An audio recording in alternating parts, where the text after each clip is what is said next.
Good evening everyone, and welcome back to Story Villa. Tonight, we set sail into the darkest waters with 10 disturbing true cruise ship horror stories. These chilling encounters come directly from passengers, crew members, and travelers who lived through moments so terrifying that they forever changed how they view the open ocean. Each account is a nightmare born not from imagination, but from the real experiences of people trapped at sea with no escape. These are not works of fiction. They are verified testimonies from individuals who faced absolute horror thousands of miles away from safety. If you're new here, be sure to subscribe to Story Villa for daily true horror content designed to haunt your nights. And don't forget to hit that notification bell so you never miss when we dive into the abyss of human fear. Now, step aboard these vessels of dread and witness what happens when paradise transforms into a floating nightmare, where the endless ocean becomes your prison, and terror walks silently across the decks under starlit skies. Back in March of 2019, my wife Sarah and I decided to take our very first cruise together to celebrate our 5th wedding anniversary. We had been talking about it for years, but between busy work schedules and the struggle of saving money, the timing never felt right. Finally, we booked a 10-day Mediterranean voyage aboard the Oasis of the Seas, one of Royal Caribbean's colossal liners. This ship was less like a vessel and more like an entire city drifting on water, a behemoth carrying more than 6,000 passengers and crew. The sheer scale of it was overwhelming. When we boarded at the port in Barcelona, it felt like stepping into another reality. There were multiple pools, towering rock-climbing walls, sprawling zip lines, Broadway-style theaters, and more restaurants than we could ever try. Our cabin was tucked away on deck 9, starboard side, complete with a balcony that opened out to the endless blue expanse of the Mediterranean. For the first few days, it was everything we had hoped for, and more. We overindulged in food and drinks, wandered every corner of this floating paradise, and felt ourselves slipping into a dreamlike rhythm for those early days. The ship was our entire world, and we loved every second of it. But everything began to shift on our 4th day at sea, somewhere between Italy and Greece. That morning, while having breakfast in the main dining room on deck 3, I noticed her. She was sitting alone near the wide windows. At first glance, nothing seemed unusual. Solo travelers are common on cruises. But something about her drew my eyes again and again. She looked to be in her mid-40s, with shoulder-length brown hair, and she wore a bright yellow sundress that felt oddly at odds with her mood. She wasn't eating, barely even touching her plate. Instead, she kept glancing around nervously, scanning the room as though searching for someone, and checking her phone constantly. Sarah caught me staring and asked what was wrong, but I shrugged it off, saying it was nothing. That afternoon, while we lounged by the adults-only pool on deck 11, I saw her again. She was walking along the promenade deck, still in that same yellow dress, and still scanning the crowd with a frantic, almost restless energy. She stopped several crew members, showing them what looked like a photograph, but each time, the conversation ended with apologetic head shakes. There was a desperation in her body language that unsettled me. Something about her made my stomach tighten, though I couldn't explain why. When Sarah returned to our cabin for a nap, I couldn't resist my curiosity. I followed the woman from a distance.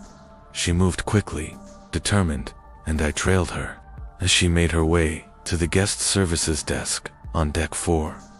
There, she stayed for nearly an hour, speaking urgently with multiple staff members. Even from across the atrium, I could see the woman growing more and more agitated. Her voice rose above the soft hum of the crowd, though I couldn't make out the words. She gestured wildly, her hands cutting through the air in frustration, while the crew behind the desk tried desperately to maintain a professional calm. But it was obvious their patience was running thin. Finally, a security officer in a crisp white uniform approached. He spoke with her quietly for a few minutes, then gently but firmly escorted her away from the desk. That evening, over dinner, Sarah and I sat with our usual table mates, a retired couple from Ohio, Frank and Betty, seasoned cruisers who had taken dozens of voyages. I mentioned the strange woman in the yellow dress, describing her nervous energy. Betty's face drained of color. "Oh, honey," she whispered, leaning in close so others couldn't hear. "We heard about her. She's looking for her traveling companion. Apparently, her friend had vanished, gone from their cabin 2 nights earlier, and no one had seen her since." Frank gave a grim nod. "Security's been quietly investigating, but they're keeping it hush-hush. Things like this happen more often than people realize, but cruise lines don't exactly advertise it." The words chilled me more than the air conditioning ever could. The next morning, I woke around 6 a.m., restless and unable to fall back asleep. I decided to walk the ship while it was still empty. Early mornings on a cruise ship carry an eerie quality. The massive vessel, usually alive with thousands of voices and music, was silent except for the low hum of the engines and the occasional distant sound of crew at work. As I strolled along deck 7, I heard voices near the lifeboats. Curiosity tugged at me, and I cautiously stepped closer. There she was again, the woman from before, though now dressed in jeans and a t-shirt. She was standing with 3 crew members, her voice sharp with anger and desperation. One man, clearly higher ranking with captain's stripes on his uniform, tried to calm her, while the other 2 shifted uncomfortably beside him. "You're not listening to me," she cried, her voice cracking under the weight of her emotions. "Amanda wouldn't just disappear. She wouldn't leave without telling me. We've been best friends for 20 years. Something happened to her, and you're acting like she just decided to take a vacation." The officer's tone was calm but firm, almost rehearsed. "Ma'am, I assure you we're taking this very seriously. We've checked public areas, reviewed security footage, and spoken with multiple passengers and crew. Sometimes people just need space, or they meet someone. This is a very large ship, with many quiet corners where someone might go for privacy." Her response was instant, venomous with disbelief. "You think she's hiding from me? You think my best friend is playing some kind of twisted game of hide-and-seek? Do you have any idea how absurd that sounds? Amanda has diabetes. She needs her insulin. It's in our cabin. She hasn't been back for 3 days." The implications hit me like a bucket of ice water. This wasn't just about a disagreement or a sulking friend. This was someone in real medical danger, or worse. The senior officer's voice lowered, more serious now. "We are aware of her medical condition, ma'am. That's why we've escalated this. We've been in contact with the Coast Guard, and we're preparing a more thorough search of the ship. Security footage from the past 72 hours is under review, but please understand, with a vessel this size, it's still possible she's in an area we haven't checked yet." "What about the cameras?" the woman pressed. "You must have them everywhere. When was the last time you saw her on video?" There was a long pause. The officer finally answered, his voice quiet, almost reluctant. "The last confirmed sighting was at 11:47 p.m. on Tuesday night, leaving the schooner bar on deck 4. After that," he hesitated. "After that? What?" she demanded. "After that, we lose track of her." The woman let out a sound that was part sob, part scream, raw and jagged with despair. "So you're telling me that somewhere between the bar and our cabin, a 5-minute walk, my best friend just vanished. On a ship, in the middle of the ocean." I couldn't listen anymore. The weight of her words pressed on me, sickening, realizing I was intruding on her agony. I backed away quietly and returned to my cabin. Sarah was already up, getting ready for the day. When she saw my face pale and unsettled, she asked what was wrong. I told her everything I'd overheard. From that moment on, the cruise was different. The carefree joy we had felt was gone, replaced with a heavy sense of unease. Every hallway seemed darker. Every restricted area felt like it might be hiding something, and the sheer vastness of the ship, the very thing that had awed us, now felt like a labyrinth of secrets, a place where someone could disappear without a trace. There were simply too many places for someone to vanish on a ship that size. Too many unlit corridors, too many shadowed corners, and too many stretches of silence where the ocean swallowed every sound. From other passengers, Sarah and I eventually learned the missing woman's name, Amanda Mitchell, 43 years old, from Portland, Oregon. The ship had quietly tightened its security measures. More uniformed crew patrolled the decks. Subtle announcements urged guests to report anything unusual, and the staff wore the kind of strained smiles that told you something was very wrong. But for most passengers, life went on. People still lounged by the pools, flocked to the evening shows, and laughed over cocktails as if nothing had happened. The festive atmosphere felt like a cruel contrast to the nightmare, quietly unfolding beneath the surface. On our final night aboard, while we were packing for disembarkation, Sarah noticed a folded sheet of paper slipped under our cabin door. The handwriting was shaky, almost desperate. "If you're the man who was listening near the lifeboats yesterday morning, please meet me at the solarium on deck 11 at midnight. I need to tell someone what really happened to Amanda before we dock tomorrow. The crew won't listen. Jennifer." I showed the note to Sarah. We debated for over an hour, torn between fear and curiosity. Part of me wanted to ignore it and stay safely in our room, but another part of me needed to know the truth. At 11:55 p.m., we entered the solarium, a glass-enclosed pool area that was nearly deserted at night. Jennifer sat alone on a lounge chair, gazing out into the endless black horizon of the sea. In just a few days, she looked as though she had aged years. Her eyes were swollen from crying.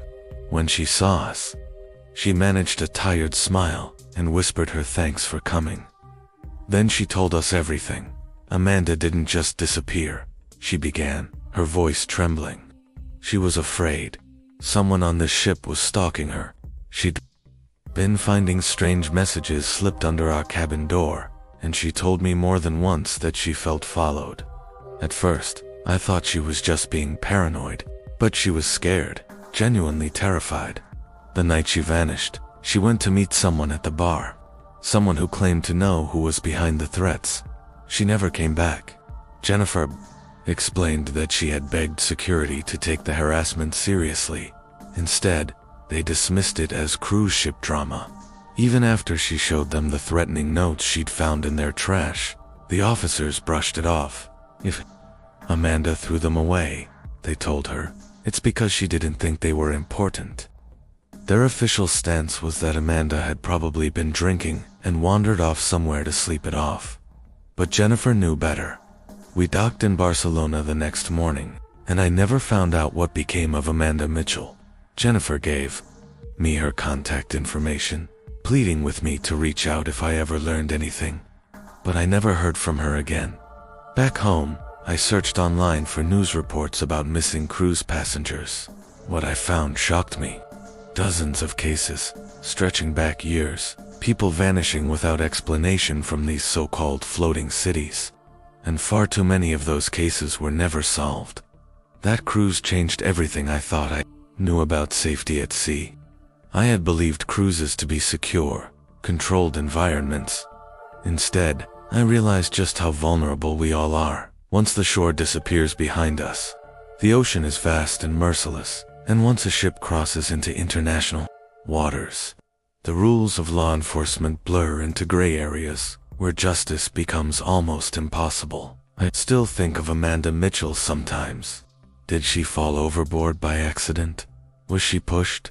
Or is she out there somewhere, alive but hidden? But mostly, I think about Jennifer, about the hopelessness in her eyes as she told us her story. A woman who had watched her best friend vanish into nothingness in the middle of the Mediterranean. See, August 2017. I decided to treat myself to a solo cruise for my 30th birthday. I'd just gone through a painful divorce, and my therapist had suggested some time away to reset, to rediscover myself, so I booked a 7-day Eastern Caribbean voyage aboard the Norwegian Dawn. The plan was simple: tropical waters, endless entertainment, and a chance to clear my head. At first I was nervous about traveling alone. As a single woman on a cruise ship, I worried about safety. But everyone reassured me. Cruise ships are secure, patrolled constantly, with surveillance everywhere. The Norwegian Dawn carried about 2,400 passengers, far smaller than the megaships I'd seen in ads. It felt more intimate, more personal. My cabin was on deck 8, interior with no balcony. I'd splurged on extra space, thinking I'd spend a lot of time there. The first few days were bliss. I slept late, ate what I wanted, lounged by the pool with a book, and attended evening shows without answering to anyone. For the first time since my marriage fell apart, I felt like myself again. But that illusion shattered on the third night. We were docked in St. Thomas. I returned to my cabin around 10 p.m. after exploring Charlotte Amalie. My keycard wouldn't work. No matter how I swiped it, the door stayed locked. Frustrated, I tried again and again, until a crew member appeared at the far end of the hall. He walked toward me with an easy smile. His name tag read Marco. Late 20s. Dark hair, a slight accent I couldn't place. Italian, maybe Spanish. Having trouble? He asked politely, holding out his hand for the card. He swiped once, at an angle, and the door clicked open instantly. These cards, they can be very tricky, he said with a grin. But I've been working on ships for 8 years. I know all their secrets. I thanked him, ready to step inside, but he lingered. You travel alone? He asked, casually leaning against the doorframe. I hesitated. He answered himself before I could. Yes, I know. I clean your cabin every day. Only one person's things. Something about the way he said it made my skin prickle. He seemed to know too much about my room, too much about me. I forced a smile and admitted I was traveling solo. That is very brave, he said slowly, his eyes lingering in a way that made me shift uncomfortably. Many women, they are too afraid to travel alone. But you are independent. The word rolled off his tongue with a strange pause, and the way he looked at me when he said it made my stomach tighten. I mumbled something about being tired and needing rest, hoping he'd step aside. Instead, he smiled again. If you need anything during your cruise, anything at all, you ask for Marco. Yes, I work the night shift. I am always around when things get quiet. He finally moved, but not before giving me one last look. A look that made my skin crawl. I thanked him quickly, shut the door, and locked it tight, engaging both the deadbolt and the safety latch. The next morning, I told myself I was overreacting. Maybe Marco was just friendly, and my recent divorce had left me overly sensitive. But when I returned to my cabin later that day, I knew I hadn't imagined it. Something was wrong. My clothes, which I'd left scattered, were now neatly folded. My underwear, once shoved messily into my suitcase, had been reorganized into tidy stacks. And most disturbing of all, my journal, which I'd hidden deep beneath my clothes, was now sitting openly on top, as if someone had been reading it. That night, I carried all my valuables with me when I left. Around midnight, I returned and froze. Marco was waiting, sitting casually on his housekeeping cart outside my cabin, pretending to organize towels. The moment he saw me, he stood, that same unsettling smile spreading across his face. Ah, perfect timing, he said. I was hoping to see you tonight. I wanted to apologize if I seemed forward yesterday. Sometimes, my English, it does not express what I mean correctly. His English was perfect. I forced a polite nod, praying he'd step aside. Instead, he moved closer. You know, I've been thinking about you today while I work. His words slithered out casually. but there was something in his tone that made every instinct in my body scream danger. Marco, a crew member, stood too close in the narrow hallway. It must be lonely, traveling by yourself, eating meals alone, watching the shows with no one to talk to afterward. Maybe you'd like some company tomorrow night. I get off work at 2 a.m., and I know places on the ship where passengers never go. Very private, very romantic. My stomach turned. I forced a polite but firm no. I'm perfectly happy traveling alone. I don't need company. But Marco's smile didn't falter. He leaned closer, his voice lowering with a confidence that chilled me. I think you're just being shy. His hand reached out, brushing my arm. My skin crawled. American women, sometimes they play hard to get, but me, I'm patient. I can wait. I yanked my arm back. I said no. Leave me alone. The mask of friendliness slipped. For a heartbeat, I saw something dark flash across his face and gar resentment. His voice dropped to a hiss. You think you're too good for me? You think because you're a passenger and I'm crew, you can treat me like nothing? The menace in his tone froze me. I realized with horror that I was alone in this hallway, with a man who knew my schedule, had access to my cabin, and was clearly unstable. Somehow, I forced myself past him, slammed my cabin door shut, and locked it. But I could still hear his laughter echoing outside.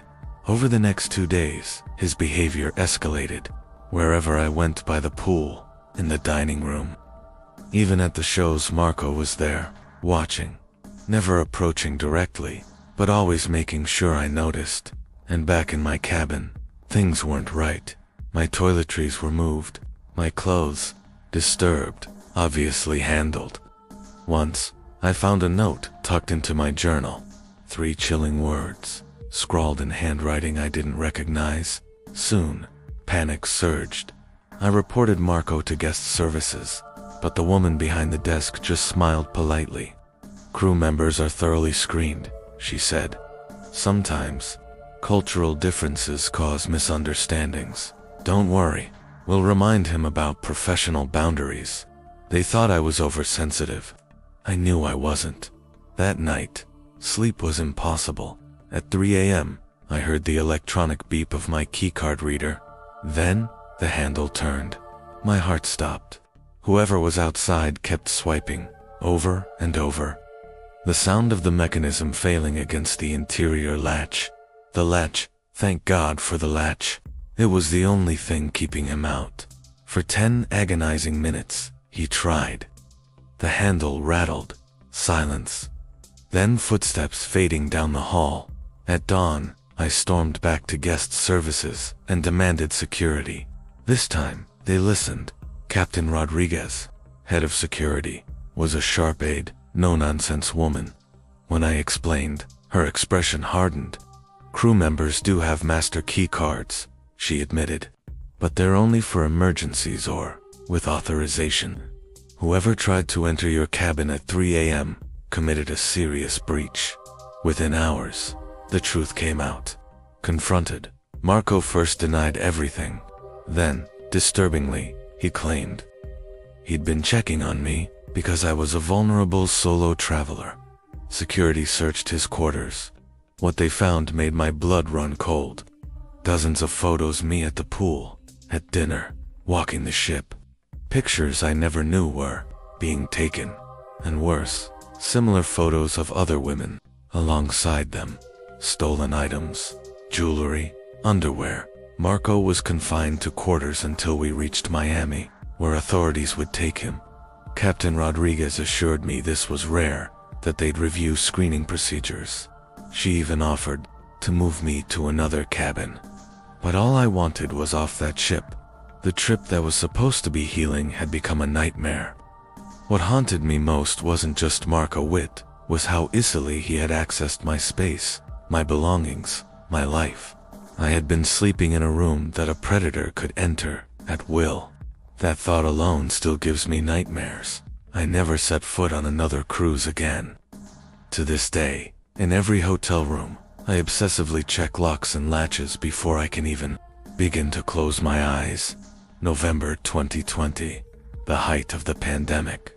Cruise travel had only just begun to resume, and my husband David and I, both essential workers, thought we'd earned a break. I was an ICU nurse. He was a paramedic.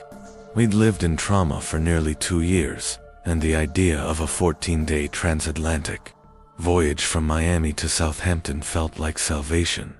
The ship was the Celebrity Eclipse.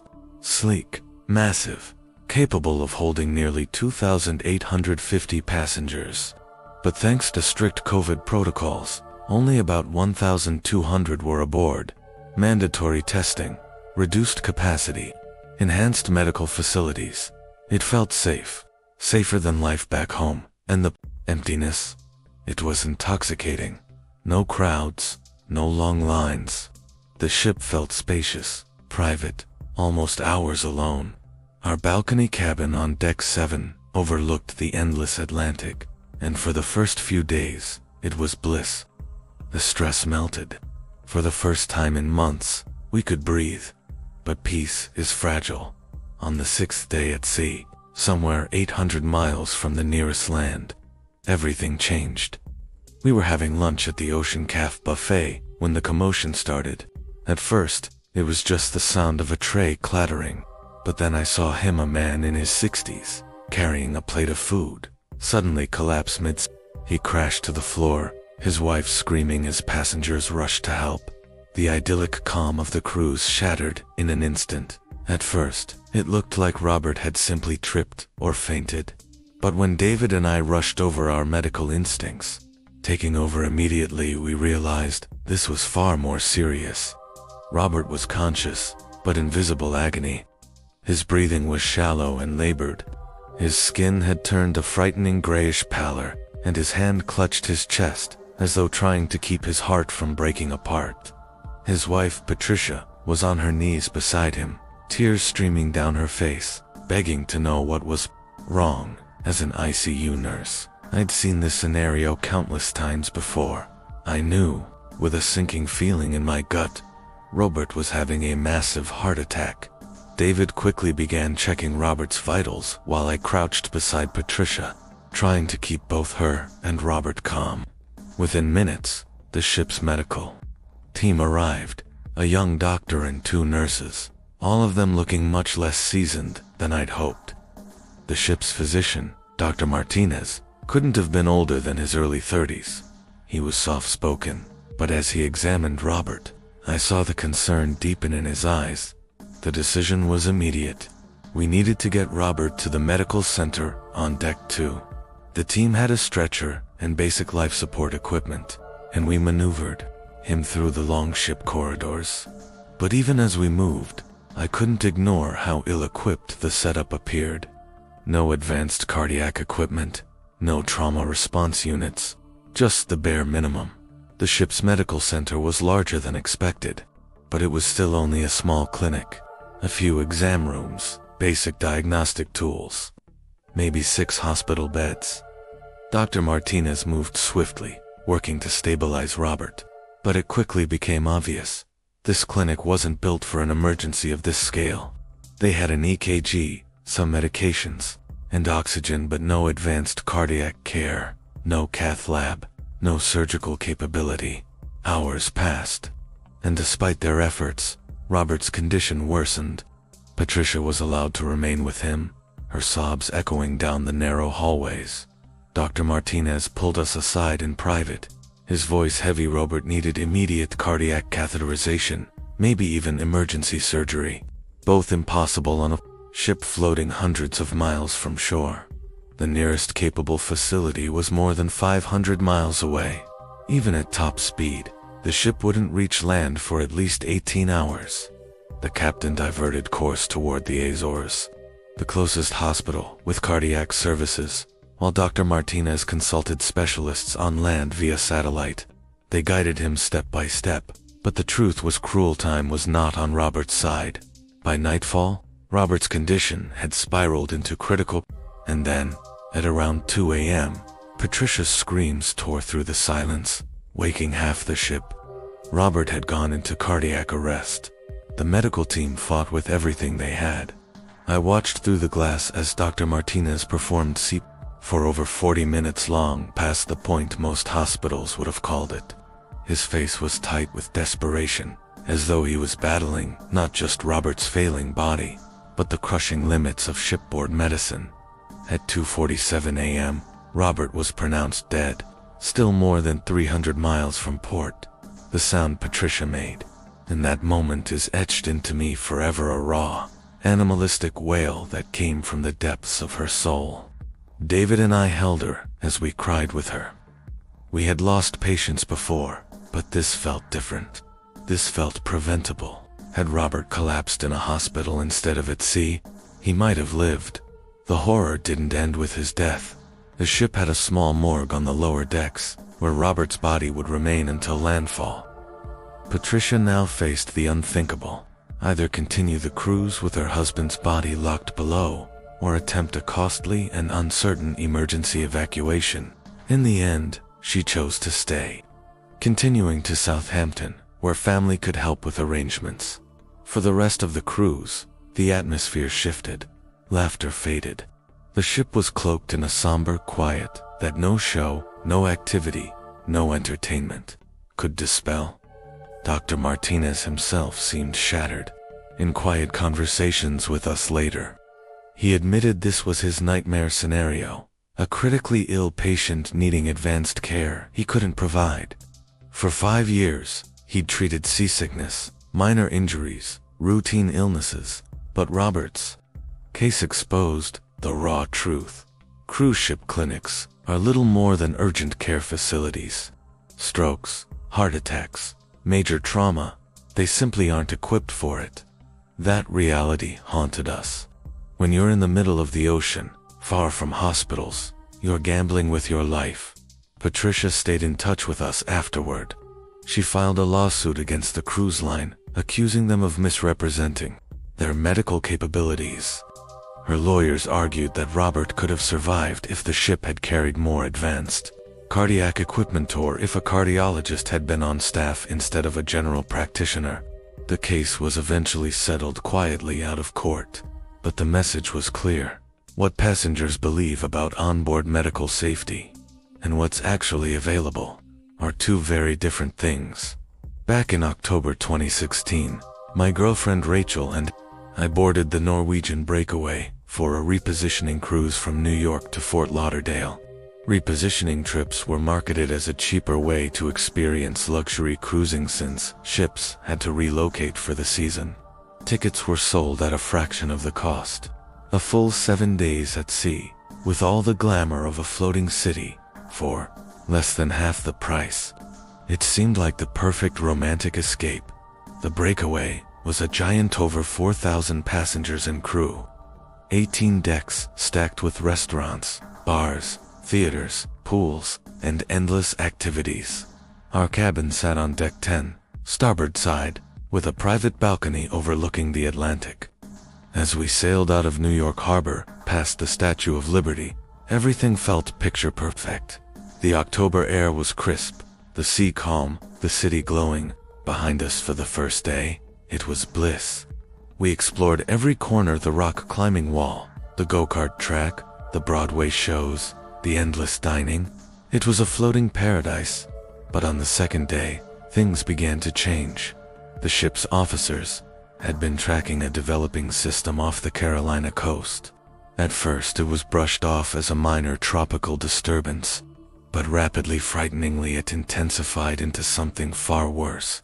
By the time we passed Atlantic City, the winds were howling, and the once friendly waves had transformed into towering, angry walls of water.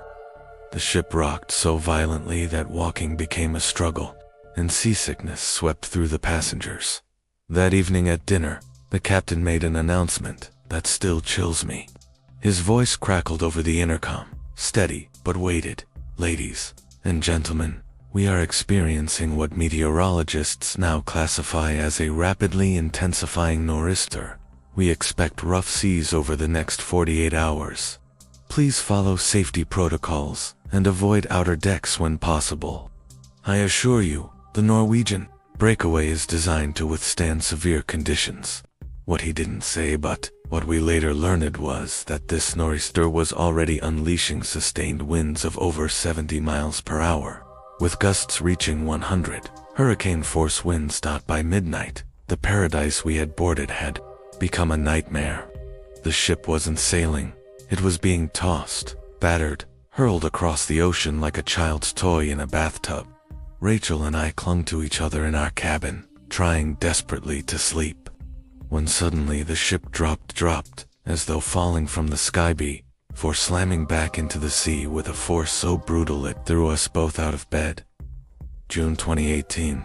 My husband Mike and I were celebrating our 15th wedding anniversary with a long 10-day Alaska cruise aboard the Celebrity Solstice.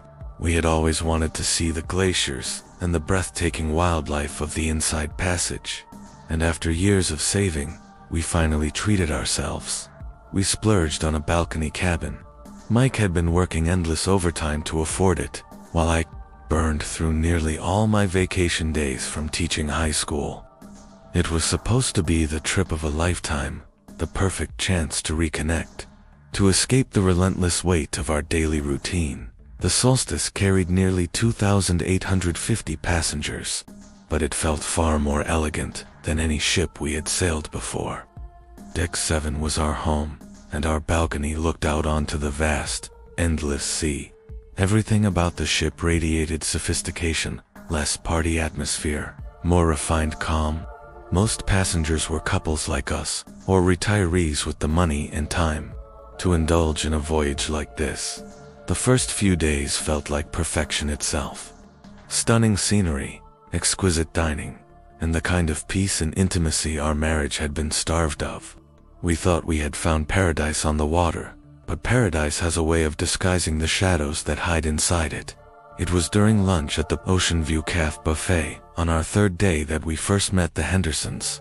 They were seated just beside us.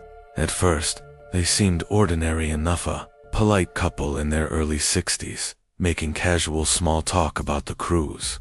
Dale introduced himself first. A tall, heavy-set man with graying hair.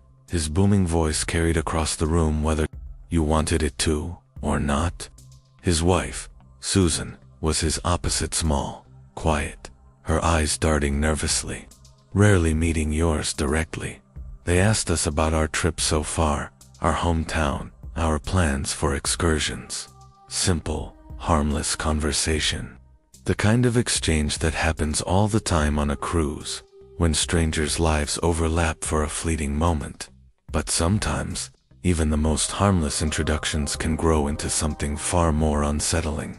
Dale came across as friendly, maybe even a little too eager to talk, but it was Susan's behavior that immediately put me on edge. She stared at me with an unsettling intensity, her eyes scanning my face, my hair, my clothes, as though she was carefully memorizing every detail. And when I caught her looking, she didn't glance away in embarrassment, like most people would. Instead, she smiled a smile that never reached her eyes and simply continued staring. During our conversation, Susan asked strangely personal questions. She wanted to know about our marriage, our jobs, whether or not we had children. When I mentioned that Mike and I had been trying for several years without success, something shifted in her expression, and it made my skin crawl. After lunch, I assumed our interaction with the Hendersons would end there. But over the next few days, it felt like they were everywhere we went. At the evening shows, they somehow managed to sit directly behind us. At the pool, they claimed the chairs across from ours. Even when we dined at one of the specialty restaurants, there, they were again close enough to watch us, with Susan keeping her eerie, unblinking gaze fixed on me the entire meal. At first, Mike brushed it off, saying ships weren't that big and it was natural to bump into the same people. But even he started noticing just how often the Hendersons turned up in our orbit. Things took a darker turn on our 5th day, when we docked in Juneau. Mike and I had booked a whale-watching excursion that would last most of the day, a much-needed escape from the ship, and from them. While Mike was speaking with our tour guide, I waited in line for the bus. That's when Susan suddenly appeared. She stepped so close to me that I could smell the heavy sweetness of her perfume, and I saw that same strange gleam in her eyes. "You know," she whispered, her voice low and trembling, "you remind me so much of my daughter. She would be about your age now, if she'd lived." The way she said it sent a chill down my spine. "She had your same hair color, your same build," she continued, that unsettling smile spreading across her face. "Sometimes, when I watch you from across the room, I forget you're not her." Her words sank in slowly, and I realized what she was admitting, that she had been watching me closely enough to imagine I was her dead daughter. The thought made my stomach twist. I took a step back, but before I could respond, Mike returned. Instantly, Susan switched back into casual small talk, asking about the whale-watching tour, as though nothing strange had just happened. But for the entire excursion, I couldn't shake her words. The way she looked at me, the way she said if she'd lived. That night, back on the ship, I told Mike everything. Finally, he agreed. This had gone beyond coincidence. The Hendersons were becoming a real problem. We decided to keep our distance from them for the rest of the cruise, but avoiding them wasn't as easy as we thought. The next morning at breakfast, Dale and Susan were already seated at a table near the entrance, with a perfect view, as if they had been waiting for us to arrive. Dale waved us over with exaggerated enthusiasm, and before we could politely decline, Susan was patting the empty chair beside her, insisting that I sit down. Throughout the meal, she leaned into me, touching my arm, brushing my hair back, making comments about how much I looked like her angel, her word for the daughter she had lost. Her touches became bolder, crossing every boundary of comfort. She found reasons to hug me, to brush imaginary lint from my clothes, to hold my hand while she spoke. When I tried to pull away, her grip only tightened. "Don't be shy, sweetie," she cooed, her eyes wide and feverish. "Mommy just wants to love you." Asterisk, asterisk, the way she said mommy, while staring straight into my eyes with that unhinged expression, made me feel physically sick. Mike could see the distress on my face and tried to step in, but Dale always seemed ready. He'd immediately launch into loud conversations about sports, politics, or anything that would pull Mike's attention away, leaving me trapped under Susan's invasive touch. It was as if they'd perfected a routine, Dale distracting while Susan closed in. The breaking point came on the 7th morning of the cruise. As we sailed through the breathtaking Glacier Bay, Mike and I had slipped out onto our balcony in our pajamas, coffee mugs, warming our hands, the icy sunrise painting the world in surreal colors. For the first time in days, we felt like we could breathe again. That illusion shattered when we heard a voice from the balcony beside ours. Dale stood there, binoculars pressed to his face. His grin was wide, his voice far too cheerful.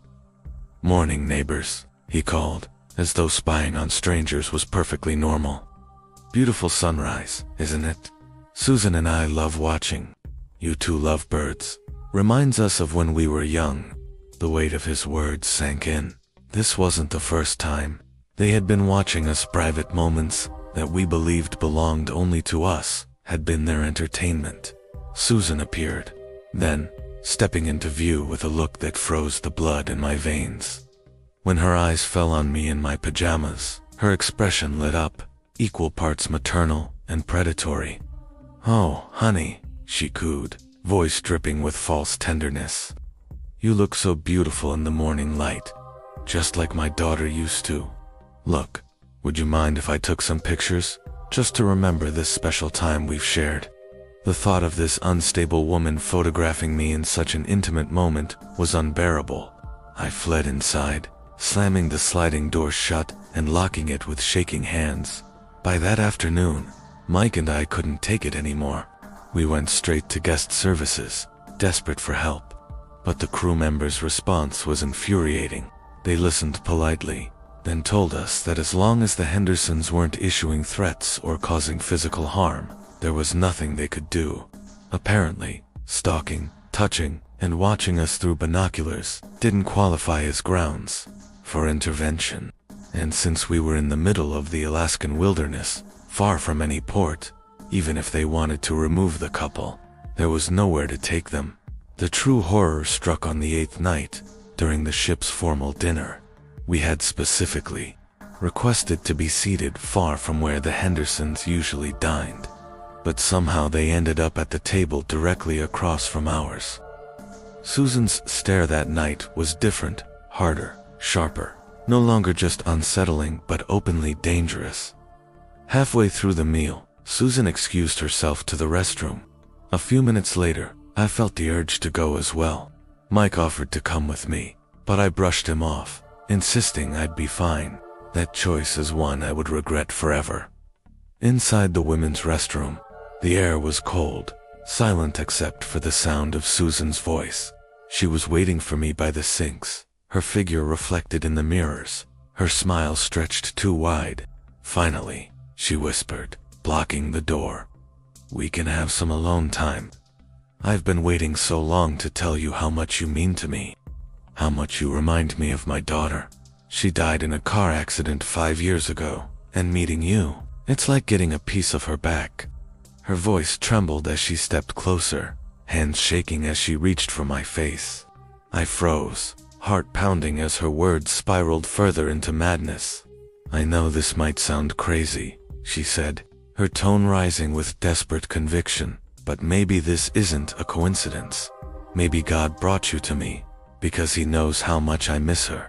Mike could see the distress on my face and tried to step in, but Dale always had a tactic ready. He'd launch into booming conversations about sports or politics, effectively pulling Mike away and leaving me trapped under Susan's suffocating attention. It was like they had rehearsed the routine, Dale distracting while Susan closed in. The breaking point came on the 7th morning of the cruise. As we sailed through Glacier Bay, the view was otherworldly, the jagged glaciers glowing beneath the soft light of sunrise. Mike and I slipped out onto our balcony in our pajamas, coffee mugs in hand, finally enjoying a rare moment of peace. But the spell was shattered when a voice drifted across from the balcony next to ours. Dale stood there, grinning, binoculars pressed to his face. "Morning, neighbors," he called out as though spying on strangers was the most natural thing in the world. "Beautiful sunrise, isn't it? Susan and I love watching you two love birds. You remind us so much of when we were young." The words hit like ice. This wasn't the first time they had been watching us. Private moments, intimate conversations, stolen by their unblinking eyes. Susan joined him, her expression lighting up the instant she saw me. When her gaze fell on me in my pajamas, her face softened into something disturbingly maternal, yet predatory. "Oh, honey," she cooed. "You look so beautiful in the morning light, just like my daughter used to look. Would you mind if I took some pictures, just to remember this special time we've shared together?" The thought of her photographing me half-dressed, vulnerable while comparing me to her dead daughter, made my stomach turn. I rushed inside, slamming and locking the balcony door. By afternoon, desperation drove us to guest services. We explained everything, the touching, the spying, the invasive comments. The staff member listened politely, but their response chilled me more than anything Susan had said. Unless the Hendersons made direct threats or caused physical harm, there was nothing they could do. Creepy behavior, it seemed, wasn't against the rules. And stuck in the middle of the Alaskan wilderness, even if they wanted to remove the couple, there was nowhere to take them. The true horror came on the 8th night, during the ship's formal dinner. We had requested a table far from the Hendersons, but somehow they ended up directly across from us. Susan's stare that night was different, no longer just unsettling, but sharp, dangerous, obsessive. Halfway through the meal, Susan excused herself. A few minutes later, I felt the urge to use the restroom. Mike offered to come with me, but I brushed him off. That was a mistake I would regret forever. Inside the women's restroom, Susan was waiting. She leaned against the sinks, her smile stretched too wide, her eyes too bright. Finally, she whispered, stepping into my path, We can have some alone time. I've been waiting so long to tell you how much you mean to me. How much you remind me of my daughter. She died in a car accident 5 years ago, and meeting you, it's like getting a piece of her back. Her hands trembled as she reached for my face. My skin crawled. I know this might sound crazy, she continued, voice breaking into a frantic rhythm, but maybe this isn't a coincidence. Maybe God brought you to me, because he knows how much I miss her. And then, her voice cracked into something far darker. Maybe you could come home with us after the cruise. We still have her room, just the way she left it. All her clothes, her makeup, everything. You could be our daughter now. We could be a family again. The desperation in her tone, the delusion in her eyes, it was suffocating. I realized in that moment that I wasn't speaking to a grieving mother anymore. I was cornered by a woman in the midst of a full psychotic break. Summoning every ounce of strength, I shoved past her and bolted back to the dining room. Trembling, I clutched Mike's arm and told him we needed to leave immediately.